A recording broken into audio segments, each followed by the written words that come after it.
Perkenalkan, nama saya Afifah Khorinisa dengan NIM 1920116 dari mata kuliah Teori Akuntansi. Di sini saya sedikit menjelaskan mengenai aset, kewajiban pendapatan, biaya, laba, dan juga ekuitas.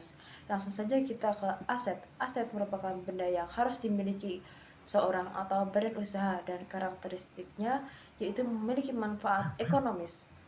Manfaat ekonomisnya, semakin besar manfaatnya, maka akan semakin besar nilainya. Begitu pula sebaliknya, semakin kecil manfaatnya, maka semakin kecil juga nilainya. Aset dapat digunakan untuk memproduksi barang, melunasi kewajiban, dan dapat ditukar menjadi kas, barang, atau jasa. Karakteristik yang ketiga, aset dikuasai dan dikendalikan, namun aset cukup dikuasai, tidak harus dimiliki. Kemudian yang ketiga, timbul akibat transaksi masa lalu. Persamaan dari akuntansinya, aset sama dengan liabilitas ditambah ekuitas. Aset disebut juga aktiva, liabilitas dan ekuitas disebut juga pasiva. Liabilitas merupakan tanggungan hutang dan tanggungan, dan ekuitas merupakan pendapatan. Dapat disebut juga harta sama dengan utang ditambah dengan modal. Macam-macam aset. Yang pertama ada aset berwujud, yaitu benda yang bisa dirasakan dan juga dilihat dengan mata, seperti bangunan, gedung, tanah, mesin, dan juga peralatan kantor. Kemudian ada aset tak berwujud, aset yang tidak bisa dilihat atau intangible aset seperti merek dagang, hak cipta, legalitas, dan lain-lain. Kewajiban. Kewajiban merupakan sesuatu yang terutang oleh seseorang atau perusahaan, biasanya berbentuk sejumlah uang. Liabilitas dapat diselesaikan dalam suatu masa waktu melalui perpindahan manfaat ekonomi. Dan karakteristik utamanya, yang pertama, dari kewajiban itu nantinya dapat memberikan manfaat ekonomi ke masa mendatang yang cukup pasti. Maksud cukup pasti di sini adalah jumlah dan wujudnya dapat ditentukan secara layak. Dan kewajiban ini juga sifatnya memaksa, bukan dasar atas sukarela. Kewajiban memiliki keharusan sekarang, memiliki keharusan yang harus dilunasin. Sekarang maksudnya adalah tanggal pelaporan saat itu. Kewajiban terjadi akibat transaksi masa lalu, namun ini juga harus dengan syarat. Kewajiban tersebut harus diakui sebagai kewajiban. Saya mengambil contoh perusahaan PT Nusa Indah menerbitkan sebuah wesel sejumlah 25 juta transaksi tanggal 2 April 2010 atas pembelian barang dagang tanggal 1 Maret. Pendapatan merupakan sesuatu hal yang dihasilkan oleh potensi jasa yang memiliki entitas. Pendapatan dapat diakui setelah selesainya produk dan penjualan. Dan sebenarnya pendapatan itu tidak hanya hasil dari penjualan, namun juga bisa dari bunga, dividen, juga royalti. Nah, pendapatan ini juga bisa dapat jadi tolak ukur suatu perusahaan itu nilai maju atau mundurnya. Nah, semakin besar pendapatan dari suatu perusahaan tersebut, maka perusahaan juga akan dinilai lebih maju. Pendapatan dapat dihitung melalui periode tertentu, bisa juga tiap bulan ataupun juga tiap tahun. Hal ini pun juga berpengaruh terhadap kelangsungan usaha tersebut. Pendapatan bisa ada dua ya. Kalau yang menurut saya itu ada pendapatan dari operasional, pendapatan yang didapatkan secara langsung dari kegiatan operasional perusahaan tersebut, seperti pendapatan bersih dan juga pendapatan kotor. Kemudian ada pendapatan non operasional, yaitu pendapatan yang diterima tanpa adanya kegiatan, bisa dari hasil menyewakan objek rumah maupun mobil. Bisa juga dari bunga yang didapatkan setelah kita meminjamkan uang dari pihak lain.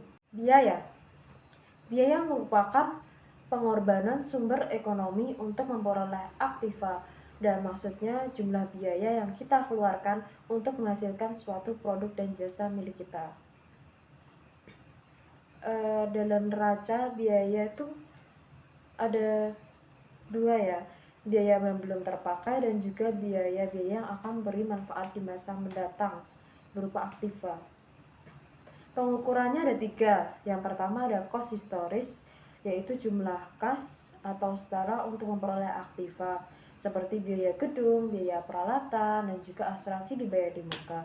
Kemudian ada cost pengganti atau cost masa terkini, jumlah rupiah yang dikorbankan saat ini untuk memperoleh aktiva seperti penilaian persediaan, aset, dan juga lainnya. Kemudian ada setara kas. Maksudnya adalah jumlah rupiah yang direalisasikan dalam kondisi perusahaan normal. Dan dalam neraca laba rugi, biaya itu diakui pada periode yang sama dengan pendapatan yang terkait. Baik, kita lanjut ke laba. Laba merupakan pendapatan bersih perusahaan yang diperoleh dengan mengurangkan semua biaya-biaya dari pendapatan kotor. Sifatnya ada 3. Physical income, konsumsi barang atau jasa yang untuk memenuhi kepuasan individu. Kemudian ada real income, kenaikan dalam kemampuan ekonomi. Kemudian ada money income, kenaikan nilai moneter sumber-sumber ekonomi yang digunakan untuk konsumsi biaya hidup. Di sini saya mengambil contoh konsep laba akuntansi. Perhitungannya dari perusahaan MySus memiliki pendapatan per bulan 400 juta. Dalam memproduksinya, MySus terdapat biaya-biaya seperti biaya pengeluaran, produksi, administrasi, pemasaran, keuangan, pajak, dan jika ditotal mencapai 250 juta. Sehingga pendapatan dikurangi dengan biaya 400 juta dikurangi 250 juta. Jadi laba dari perusahaan MySus adalah 150 juta. Ekuitas. Ekuitas merupakan aset dan kewajiban yang ada, dan dengan demikian ekuitas merupakan ukuran nilai jual perusahaan, dan ekuitas dapat dikatakan dengan modal atau kekayaan jika terdiri dari setoran modal atau berasal dari pemilik dan pemegang saham. Ekuitas juga bisa dari simpanan pokok, kalau itu biasanya dalam koperasi. Terus saldo laba yang tidak dibagi itu berasal dari kumpulan laba bersih dari operasional perusahaan tahun sebelumnya. Jadi dividen itu tidak diambil oleh pemiliknya. Jadi masuknya ke ekuitas. Kemudian modal kembali atau penilaian dari selisih buku lama dan juga baru. Bisa juga dari hibah atau modal sumbangan. Itu berasal dari sumbangan hibah. Jadi kita tanpa pengeluaran belanja dapat memperoleh aset baru tersebut, sehingga juga dapat meningkatkan ekuitas perusahaan. Dan dalam akuntansinya, perhitungannya itu ekuitas sama dengan jumlah aset dikurangi liabilitas, atau bisa kita sebut juga harta dikurangi dengan hutang. Dan contohnya dari ekuitas itu bisa dari modal perseroan terbatas, itu kan tadi ya dari saham, bisa dari saham preferen, saham biasa, saham treasury. Treasury itu merupakan saham yang dibeli kembali setelah beredar di pasar, dan juga masih banyak lagi contoh ekuitas. Sekian yang dapat saya sampaikan, kurang lebihnya mohon maaf. Wassalamualaikum warahmatullahi wabarakatuh.